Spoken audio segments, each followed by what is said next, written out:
Wasu hotuna da suke yawo a shafukan sada zumunta musamman a Facebook da kuma Instagram sun jawo cece-kuce akan jarumar Rahama Sadau, inda aka ɗauko hoton tare da wani matashi. Jarumar tana sanye da kaya duk sun yi datti da kuma alamun ciki a gare ta, wanda ake zargin cewa jarumar wannan matashin ne ya tsirka mata cikin shege, wanda kuma film character ne, wato a cikin wani shiri ne jarumar ta fito a wannan shiga. Haka zalika tare da wannan matashi, kai tsaye daga tashar Kan Tudu TV, domin kasancewa da tashar a koda yaushe ku bibi labarin namu, domin kuwa wannan hotuna suna ta yawo shafukan sada zumunta. Haka zalika domin kasancewa da tashar a koda yaushe ku danna subscribe kana kuma kula da kararrawa, domin ta haka ne zaka samu kayatattun labarai daga nan shafukan namu na Kan Tudu TV.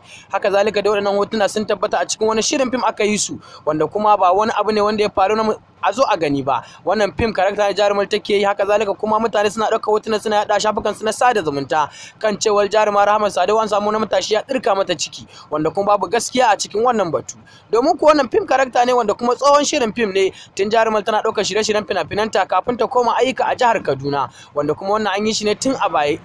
Tabbas domin sanin abin da yake faruwa da kuma bibiyar labaruka daga masana'antar Kannywood, ku bibiyar tashar mu ta Kan Tudu TV domin samun kanku labarai na nishaɗi, farin ciki, haka zalika hada na ban al'ajabi gami da farin ciki da kuma annashuwa, nishaɗantarwa da faɗakarwa kai tsaye daga tashar Kan Tudu TV. Domin kasancewa tashar a koda yaushe ku danna subscribe kana kuma kula da ƙararrawa. Kan Tudu TV ta ku ci.